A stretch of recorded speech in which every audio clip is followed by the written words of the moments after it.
It started with silence, the kind that feels wrong. A home where laughter once echoed suddenly went quiet, and two young voices that should have been heard playing outside were nowhere to be found.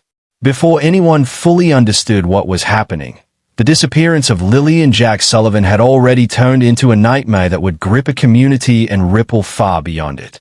If you want first-hand updates on this story and others as they unfold, hit the subscribe button now and turn on your notifications so you don't miss a thing.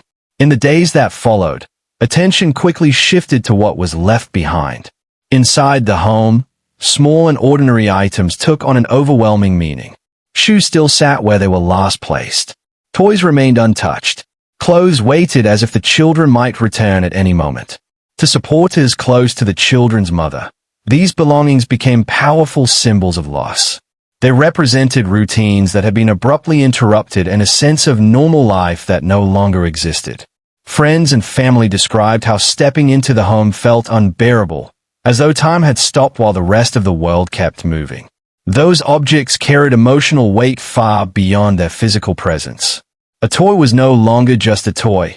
It was a reminder of laughter, habits, and personality. Shoes by the door were proof that the children had been there just moments before they vanished. For many supporters, these items intensified both grief and determination. They became reminders of what was missing and why the search had to continue. The belongings left behind stood as quiet evidence of a moment when everything changed, reinforcing the urgency to find answers. The timeline traces back to May 2nd, a date that has become central to the investigation. That day, Lilly and Jack were last heard playing at home. There were no immediate signs of danger, no sounds of distress, just the ordinary noise of children at play. Then, without warning, the sound stopped. At first, concern was measured. Family members checked the house, the yard, and nearby areas where the children were known to spend time. As minutes turned into hours with no sign of them, fear set in. The realization that something was seriously wrong came quickly. Authorities were contacted, and what began as routine concern escalated into a full emergency. Investigators focused closely on the narrow window of time between when the children were last heard and when they were reported missing. Every detail from that period became critical: who was present, what doors or windows were open, and what movements could be accounted for. That gap in time remains one of the most troubling aspects of the case, offering few answers and many questions. Once the disappearance was confirmed, search efforts expanded at a rapid pace. The RCMP took charge, coordinating a large-scale operation that soon involved hundreds of volunteers. The surrounding terrain posed serious challenges. Thick woods, uneven ground, and dense vegetation made searching physically exhausting and emotionally draining. Despite these obstacles, searchers pressed on, driven by urgency and hope. Volunteers arrived from nearby communities and beyond, many of them strangers united by a shared purpose. Search grids were established and rechecked multiple times. Helicopters and drones scanned from above, while search dogs worked the ground below. For days, the landscape echoed with people calling out the children's names, listening for any sound that might lead them closer. The size of the operation reflected how seriously the disappearance was taken. Yet with each passing day, frustration grew as no clear evidence emerged. Early in the investigation, authorities made a decision that would spark widespread debate. An Amber Alert was not issued. Instead, vulnerable persons alerts were released. Officials explained that the case did not meet the strict criteria required for an Amber Alert, which typically involves confirmed abduction and identifiable suspect information. To many supporters, this explanation felt inadequate. They believed the circumstances demanded the highest level of public alert. The decision fueled confusion and anger. Critics argued that limiting the alert reduced public awareness during the crucial early hours. Authorities maintained that misusing Amber Alerts could weaken the system overall, but that reasoning did little to ease public concern. The controversy highlighted a broader disconnect between how alert systems operate and how the public expects them to be used in cases involving missing children. As official updates remained limited, online speculation began to grow. Social media became a space where theories flourished and details were dissected endlessly. With no identified suspects and few confirmed facts, People analyzed family dynamics, search patterns, and timelines. Some shared information out of genuine concern, hoping to keep attention on the case. Others spread rumors that blurred the line between speculation and misinformation. This digital conversation kept the story in the public eye but also complicated matters.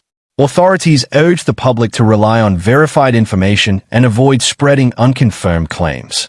Still, the absence of clear answers allowed speculation to thrive, reflecting both deep public interest and mounting frustration over the lack of progress. Amid this scrutiny, attention increasingly focused on the children's stepfather, Daniel Martel. Martel publicly denied any involvement in the disappearance. He stated that he had cooperated with investigators, passed a polygraph test, and remained consistent in his statements during interviews. He emphasized that he had nothing to hide and wanted the children found as much as anyone else. His denials, however, did little to quiet public debate. Some accepted his statements, pointing to the lack of evidence directly linking him to the disappearance. Others questioned the reliability of polygraph tests and examined his past comments closely. Martel's role became a central topic of discussion, placing him under intense public scrutiny even as no charges related to the children were filed. That scrutiny intensified further when Martel later faced unrelated charges involving the assault of an adult. Authorities were clear that these charges were not connected to the children's disappearance, but the timing had a powerful impact on public perception. For many, the news reinforced existing suspicions and deepened mistrust. Online discussions often failed to separate the unrelated charges from the missing children case.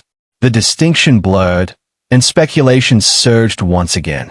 This development added emotional weight to an already complex situation and further shaped how the public viewed everyone involved.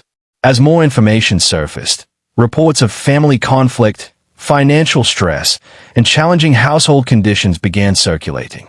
These details raised questions about the environment in which the children were living. Supporters and critics debated whether these factors could have played a role, even as authorities refrained from drawing conclusions without evidence. While such context provided a broader picture, it also risked shifting attention away from the primary goal, finding Lilly and Jack. The discussion underscored how easily circumstances can be judged in hindsight and how dangerous it can be to assume cause without proof. Despite exhaustive searches, little physical evidence was found. With no confirmed sightings and no decisive discoveries, the case remained classified as a missing persons investigation. This classification reflected the uncertainty that continues to define the situation. Investigators emphasized that all possibilities remain open and that the absence of evidence does not mean the search has ended. Progress, however, has been slow. Without new leads, the investigation depends heavily on tips, potential sightings, or breakthroughs that have yet to come. The lack of resolution has left families and supporters suspended in a painful state of not knowing. Still, determination has not faded. Supporters continue to organize both online and offline, sharing the children's photos, hosting vigils, and urging anyone with information to come forward. Social media campaigns persist, keeping Lilly and Jack's names in public view. Volunteers remain ready to help, refusing to let the case slip into obscurity. The disappearance of Lilly and Jack Sullivan remains an unresolved and deeply unsettling mystery. From the moment their voices fell silent to the ongoing efforts to bring them home, the case has exposed the limits of investigation, the impact of public scrutiny, and the strength of community resolve. Until clear answers are found, the story is not finished, and for those who continue to search, giving up is not an option.